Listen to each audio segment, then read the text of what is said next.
Olá, tudo bem? Aqui é o professor Marcelo Sardinha, professor de Geografia, e hoje o nosso tema será sobre os blocos econômicos. Importante vocês estarem atentos com relação a esse tema, que pode ser cobrado em seus vestibulares. Não se esquecendo que os blocos econômicos podem aparecer em dois momentos na geografia. Em um primeiro momento, pode aparecer nos conteúdos que envolvem o processo de globalização, e num segundo momento ele pode aparecer quando nós falamos em comércio, ok? Nesse caso aqui, nós vamos conversar sobre o assunto envolvendo ele no contexto do processo de globalização.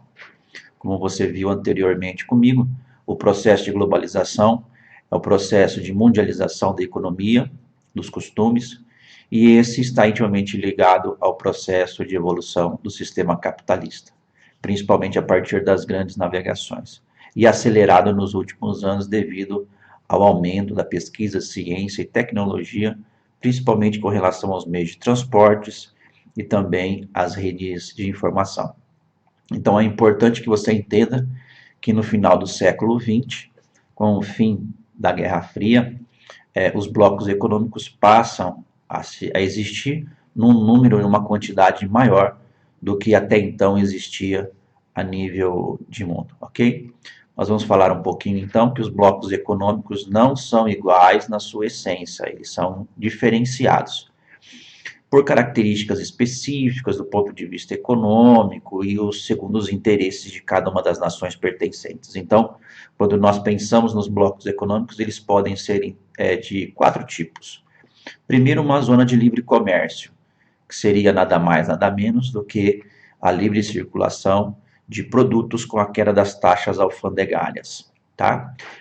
Um bloco econômico que é dessa forma é o NAFTA, o Acordo de Livre Comércio do Atlântico Norte. Tá? Depois nós temos um estágio um pouco mais avançado dos blocos econômicos, que seria a União Aduaneira. Ele é muito similar em relação à zona de livre comércio, porém, contudo, todavia, entretanto, existe uma taxa, que é chamada de TEC, taxa econômica em comum, que são adotadas pelos países pertencentes à União Aduaneira quando importam produtos de outros países. Então, o Mercosul, por exemplo, ele é uma união aduaneira. Tem o nome de mercado comum, porque se inspirou no mercado comum europeu, percebe? Mas na essência ele é uma união aduaneira. É uma zona de livre comércio que adota uma taxa que vai ser cobrada em comum pelos países de produtos importados, tá? Depois nós temos aí o mercado comum, né, que seria uma zona de livre comércio, também com essas taxas, mas a grande diferença dele é que você vai ter livre circulação, não só de produtos, bens e serviços, né, de capital, mas também de pessoas. O único bloco econômico que teve essa condição foi o mercado comum europeu, que mais tarde se transformou em União Europeia, e nós teremos uma aula para discutirmos intimamente isso, tá?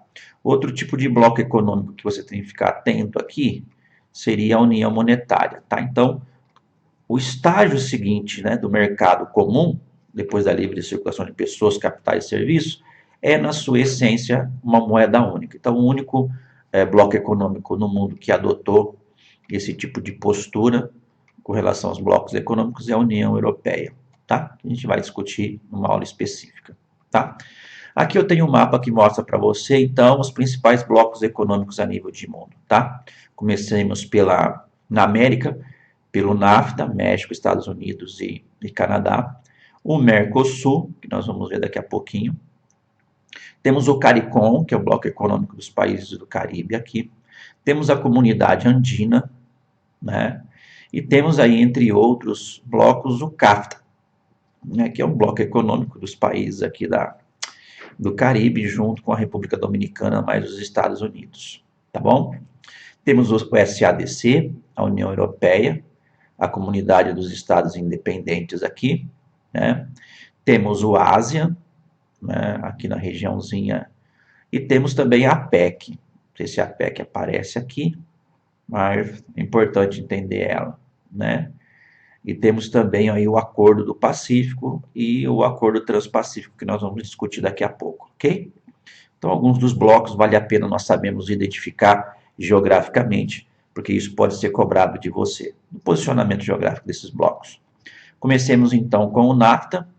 NAFTA, então, é o Acordo de Livre Comércio do Atlântico Norte, cujos países são o México, Estados Unidos e o Canadá. É uma zona de livre comércio, onde os Estados Unidos, nos anos 90, desenvolveu esse bloco econômico, né, para trazer para sua esfera de influência econômica tanto o México quanto os Estados Unidos, que passam a ser apêndices econômicos dos Estados Unidos. No México, principalmente nessa região aqui, que acaba produzindo para atender os interesses dos Estados Unidos, e com o México nessa região aqui de fronteira, onde se instalaram as indústrias maquiladoras que exploram a mão de obra dos mexicanos, segundo os interesses dos Estados Unidos, e também temos aí o bloqueio da entrada, né, com isso o bloqueio da entrada de pessoas para os Estados Unidos, oriundo da América Latina. Tá? Nessa mesma época, os Estados Unidos tentou desenvolver o Acordo de Livre Comércio das Américas, onde nós teríamos aí alguma coisa aproximadamente de 37 países, com exceção de Cuba, porque tem um bloqueio, né? Até hoje você tem um impasse entre eles ali, Estados Unidos e Cuba, né? E, na verdade, esse bloco não foi para frente, porque países como Brasil e Argentina questionavam o protecionismo e os subsídios dados pelos Estados Unidos aos seus agricultores que dificultam a entrada das nossas commodities, tá? Então, dando sequência aqui, vamos falar um pouquinho do Mercosul, né? Tem o nome de mercado comum, mas na essência é uma união aduaneira, tá? Foi fundado em 90, os países fundadores são Brasil, Argentina, Uruguai e Paraguai. Mais tarde, no ano de 2012, entrou a Venezuela. E temos alguns países observadores, tá? Como é o caso da Colômbia, Equador, Peru, Bolívia e o Chile, tá? Tivemos aí recentemente, no ano de 2006, o processo de entrada da Bolívia, tá? Se isso se concretizar, nós temos aí uma ampliação cada vez maior do Mercosul, que tem aí uma responsabilidade interessante do ponto de vista econômico no continente americano, tá bom? A Venezuela, a partir de 2016, então, ela está suspensa, por enquanto, por conta das questões de problemas políticos e econômicos do país, que envolve Maduro, e o Brasil, mais recentemente, né, buscando uma reorientação econômica, está buscando uma aproximação do Mercosul com a União Europeia. Isso já vem desde lá de 2010, mas em 2019 o Bolsonaro acelera esse processo, tá? Existem os pontos positivos e os pontos negativos disso aí, né? Então, do ponto de vista para o Brasil positivo, nós teríamos acesso ao mercado europeu e aos produtos deles, né? E, em contrapartida, os negativos é que nós ficaríamos cada vez mais dependentes e focando só num ambiente econômico, tá? Beleza. Vamos falar então de outros blocos, né? Cooperação Econômica Ásia-Pacífico, aquele bloco econômico que congrega os países da bacia do Pacífico, é o maior do mundo.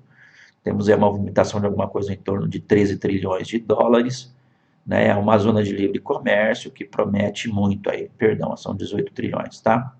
Na África, sul da África, nós temos o SADC, que é o bloco econômico dos países da África do Sul, interessante no contexto africano, porém, contudo, todavia, entretanto, a região sofre muito com guerras civis, com problemas de conflitos internos, que faz com que a região não consiga se desenvolver. Tá? Na América Central, o CARICOM, que são os países do Caribe, né, que se envolveram num bloco econômico ali, criado em 73, tá? Importante, produtor de alimentos, indústrias e tal, e eles tentam se desenvolver, e não se esquecendo que os blocos econômicos surgiram na tentativa dos países sobreviverem no mundo globalizado, onde cada vez mais você tem os países ricos doutrinando e desenvolvendo o capitalismo a partir dessa lógica.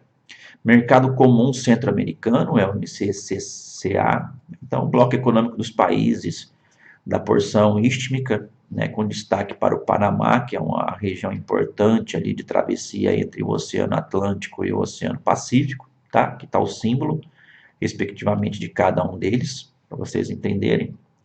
Depois nós temos o CAFTA, né, que é o Acordo de Livre Comércio da América Central e República Dominicana, envolve os Estados Unidos e a República Dominicana, que é um território, né, dos Estados Unidos aí, tá bom?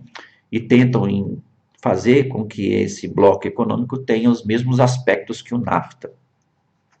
Comunidade Andina, né, o mais antigo bloco econômico da América Latina, foi criado em 69, né, e ele tem aí, hoje, né, hoje chamado Comunidade Andina, mas na época, Pacto Andino. Hoje aí ele congrega alguns países que vão desde Bolívia, Peru, Colômbia e o próprio Equador, tá? Não tem muita representatividade do ponto de vista econômico, mas domina alguns segmentos produtivos, como alimentos e mineradores, que é importante no contexto mundial, tá bom? Associação das Nações do Sudeste Asiático, estamos falando do Ásia, né, o bloco econômico daqueles países que estão na península da Indonésia ali, da Indochina. É importante você entender, entre alguns países ali, você tem Brunei, Singapura, Filipinas, Indonésia, Malásia, Tailândia, Vietnã, Laos, Myanmar e Camboja, tá? Então seria um bloco econômico mais associado aos novos tigres ali e tal, tá bom? Enfim, a Aliança do Pacífico, né, foi criada aí em 2012, o mais recente bloco econômico, com o intuito de fazer com que os países aí, né, principalmente da América do Sul, tivesse aí um contato, da América Latina, tivesse um contato maior, tá bom? Tivemos também o desenvolvimento do Tratado Transpacífico, que foi uma espécie de acordo econômico entre os países da Bacia do Pacífico para fomentar o desenvolvimento entre esses países aí. Entre vários eles aí você tem os Estados Unidos, você tem o Canadá, você vai ter aí vários países, como eu disse para você, a Austrália, o Japão, se não me falha a memória, o México, a China não entra aqui, tá? Aí ó, tá o mapinha.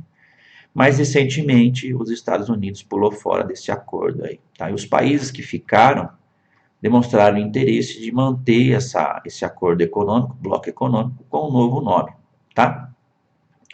Seria aí o Acordo Transpacífico dos 11, tá bom? Então é bem interessante você entender isso. Por que os Estados Unidos saiu desse bloco econômico? As pressões, né, pela abertura, a queda dos subsídios. Os Estados Unidos só querem impor os seus interesses, não aceita os interesses dos países envolvidos, tá bom? Pessoal, aqui nós terminamos então essa parte de blocos econômicos, tá? Espero que você tenha compreendido o assunto. Sucesso e até a próxima.